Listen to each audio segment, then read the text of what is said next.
Hello and welcome to Homegrown.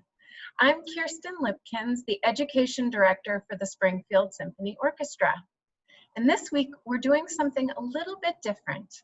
We're taking a peek behind the scenes, drawing back the curtain, and talking with three staff and musicians of the SSO. Sherry Geyer, our stage manager, violist Carol Hutter, and Robert Hoyle, who plays the horn. Each of them will share some funny, wonderful, insightful stories about what goes on behind the scenes as we put on our concerts for you. Enjoy!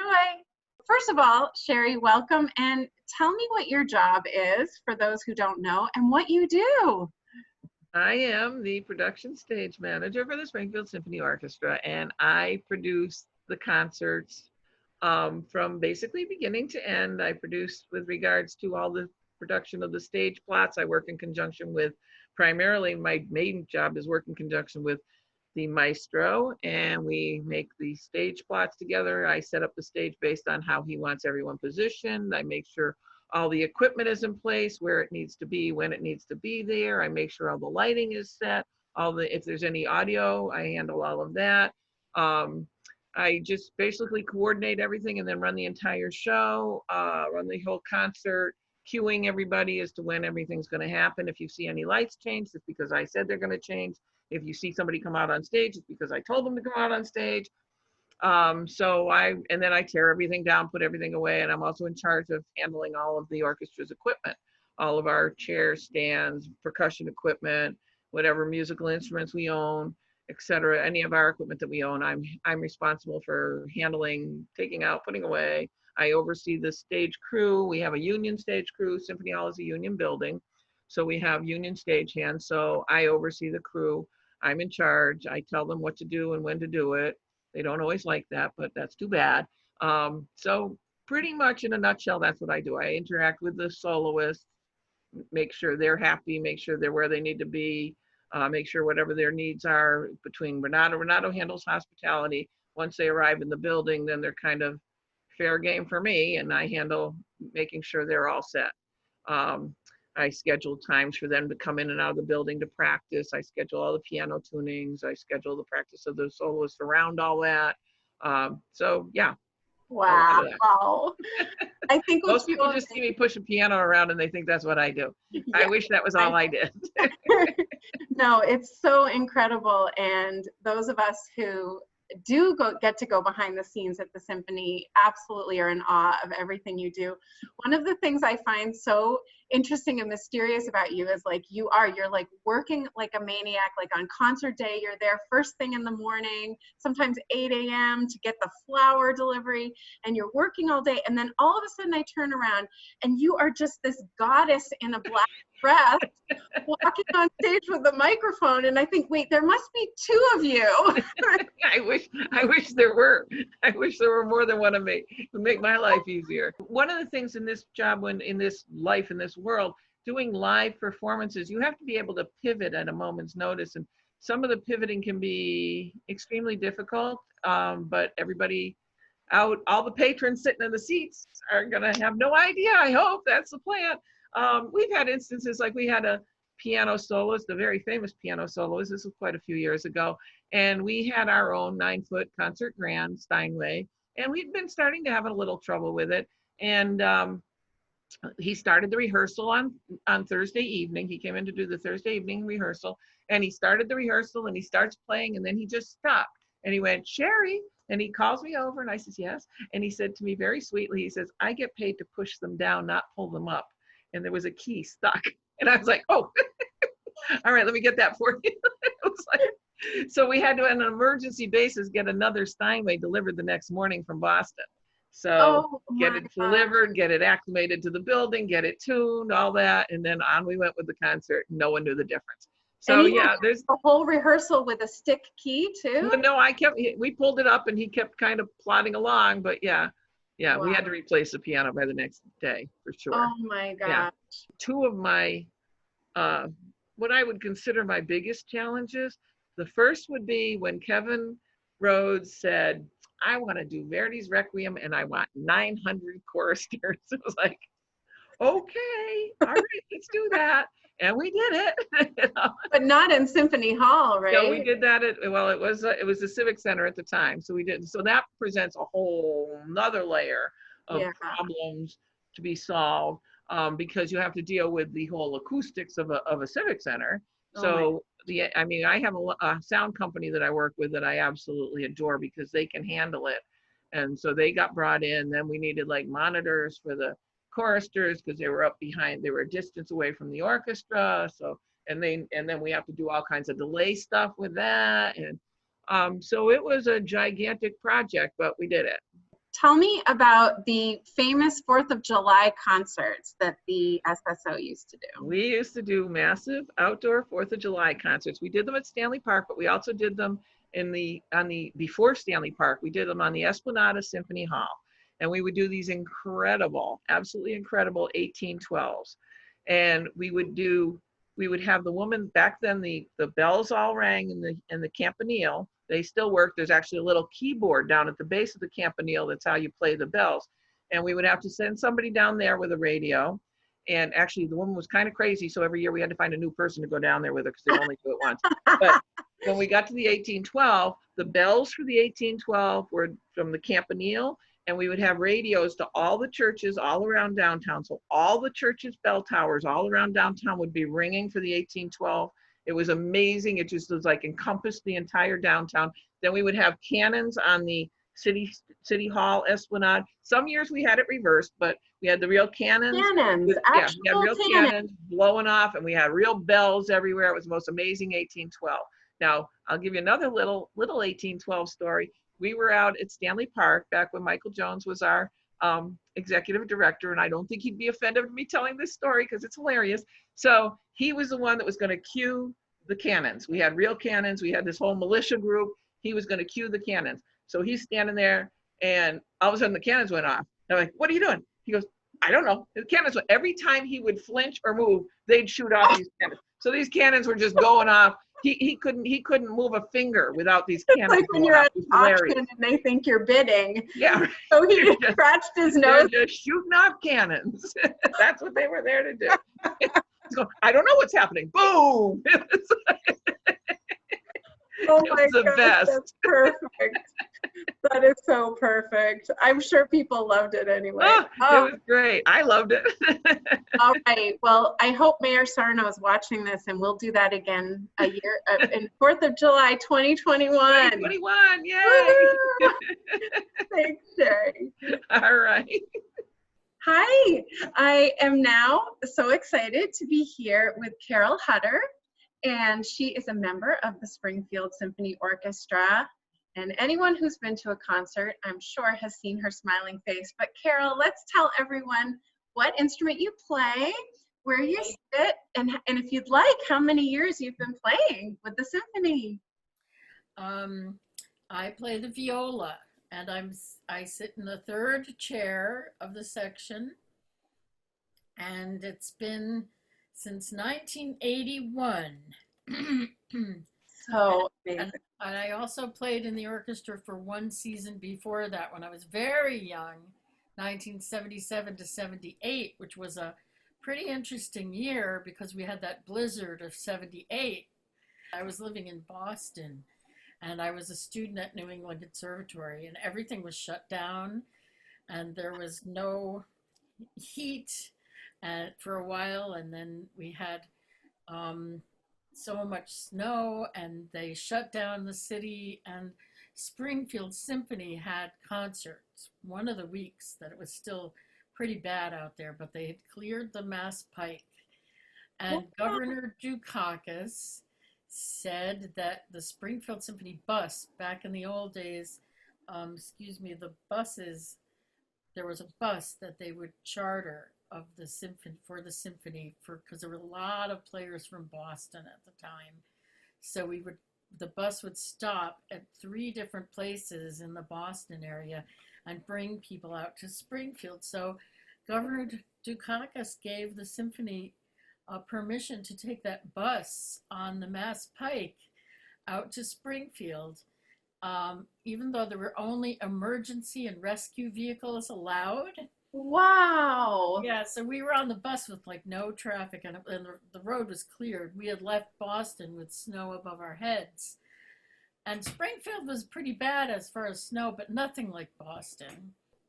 One of the things about being chaotic on stage is sometimes if the chorus is on and the orchestra's there and everybody gets squished, you know, where I'm sitting playing my viola, a lot of times, you know, the scroll of my viola might get hit by a cello bow. Oh gosh. Yeah. So I have a lot of little nicks on my viola scroll from the cello players accidentally hitting my viola. Been bumped by a few viola bow arms while being second oboe, so I know, but I have no marks from it. When we played Stanley Park with Westfield concerts back in the day, and I wish we still did those. There were so maybe someday again. Yeah, there was a violinist who was, I guess I shall keep his name secret, but he used to play in the orchestra, and he was very, very funny character and very nice guy. And I used to drive him a lot to things. And we were out in Westfield, and he suddenly realized he forgot his suit. Oh gosh. And it was supposed to be white and black pants, and I didn't know, like, he was asking around people in the orchestra if he could borrow something, if anybody had extra clothes. And I didn't even know this until after the fact. I saw him backstage sort of modeling like this, you know, the clothes he was wearing, and the sleeves were way too long. He had gone around to homes in Westfield, knocking on doors and asking people if they had clothes he could borrow to wear for the concert. And some people were just like, thought he was crazy and slammed the door in his face. And finally, this one lady said, okay, yeah, I have stuff that you can borrow, my husband's clothes. And she ran and got him some things. And he said, I promise I'll bring you back after the concert's over. And she says, you can keep them. She must have had a musician in her life, for sure. What a kind woman. I really miss it. It's been very strange for me to not be going and playing my viola. Yeah. There's an energy. There's an energy when the symphony is all on stage, whether rehearsing or performing, and you're sitting in the midst of it, right? You in your seat in the section, and when I sub with the symphony, we're really right in the middle, right? Like in the middle, we're surrounded. We have the brass behind us and the strings all around us. And it's one of the most incredible feelings. You can't duplicate it. No, I think when I was a young kid, I was at a music camp in the Berkshires, Red Fox, and they had the rehearsals for the orchestra in a big old barn. Oh. When I was little, I was like 12, and I used to climb up into the loft and listen to the senior orchestra rehearse. And the horns and everything was right below me. And the sound just came up, and I was in heaven, really.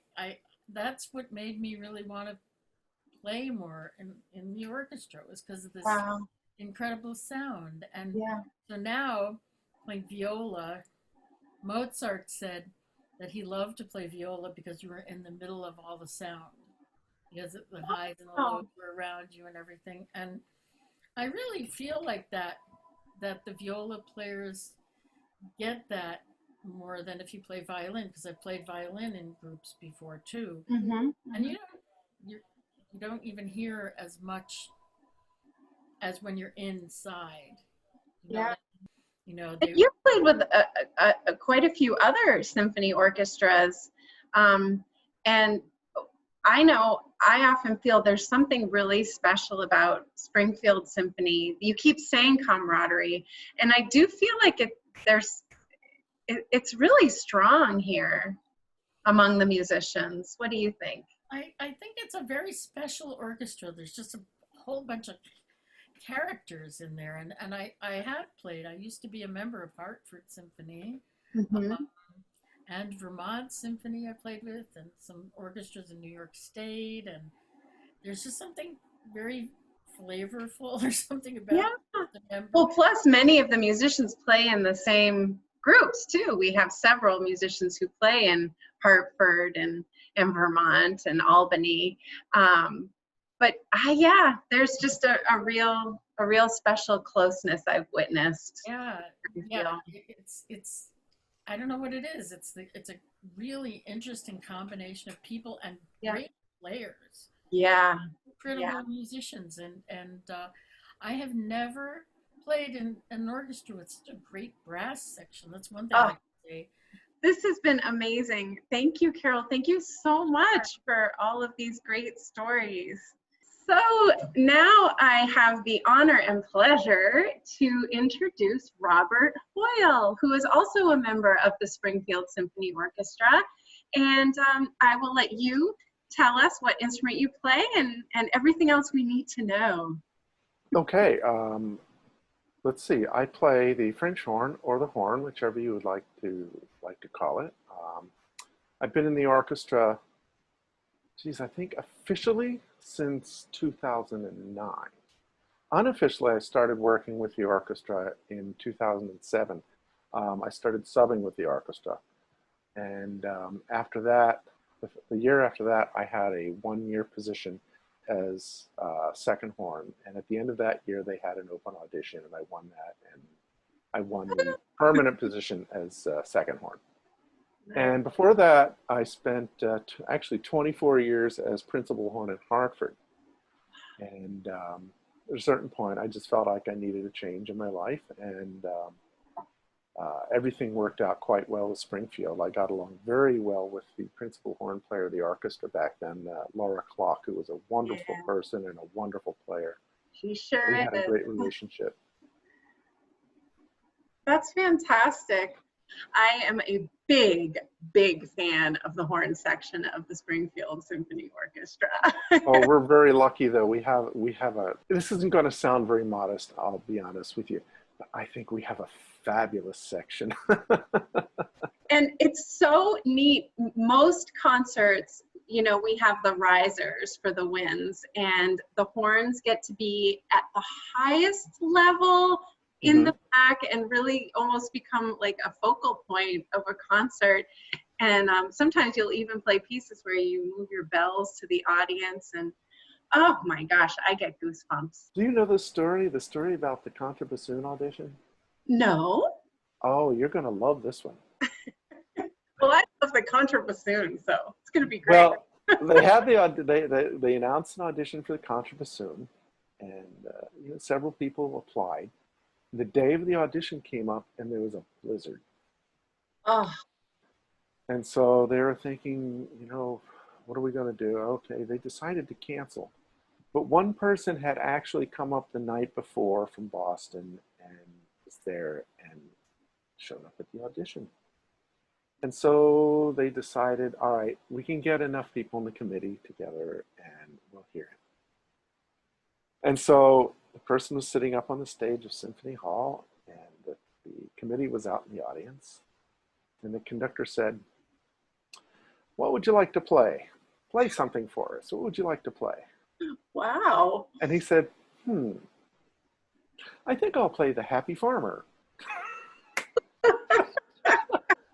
And they said, what? Oh, yes, you asked me what I would like to play, and I would like to play The Happy Farmer. So he got out his contrabassoon.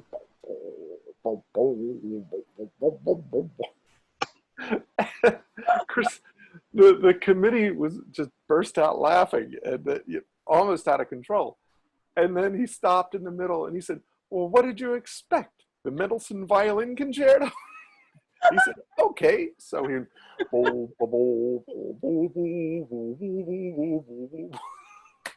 whoa. And He of course, hired just for his humor. the committee was rolling in the aisles, and they just decided, we have to get this guy. That's amazing. He never had to play anything on the list. I don't know. He had no one to go up against. Granted, Dream audition. I heard this secondhand, I have to tell you. However, when I asked the person about it, he said, yeah, he said, I was hoping that I got all the right notes in the Mendelssohn. So last Thursday, I worked for the first time since the shutdown. Oh, yay. It was an outdoor thing, and they allowed us to, sit 6 feet apart and kept it safe. And that was when it really hit me how much I really missed it. Mhm. You see, I've been keeping myself busy otherwise, but so I've been sort of letting my feelings towards music, well, they've been on the back burner. Yeah. But I got to this place. It was down in Westport, Connecticut, and I saw my colleagues who I haven't seen for several months, and Mhm. we started warming up. And I just said to myself, "This is me. This is where I need to be." Mm, And it was such a good feeling. I'm And so glad. so I didn't really notice how much I missed it until then. Yeah. So I do really look forward to getting back. Oh, so do I. So do I. And it will happen. It will. Yes, it will. It will. It will. When we don't know. But it will be glorious. I think everyone will feel some form of what you felt at the concert you just played recently. All of those emotions of how much, whether we're an audience member, staff member, a symphony member, I think it will just come rushing back, the reality of how much we've missed it. I think you're right about that. I think you're very right about that. Yeah. So it's Oh, something I really look forward to. thank you so much. Other Ella. Well, thank you for asking me. I enjoyed this. Oh, And it's so really did good to see you. I. It's great to see you. So Thank you. So good to see you. Be well. A big, you big as thank well. you to your wife for working in healthcare and being a hero. She is a And hero. bravo to you for holding down the fort and doing all that you're doing. So until next time.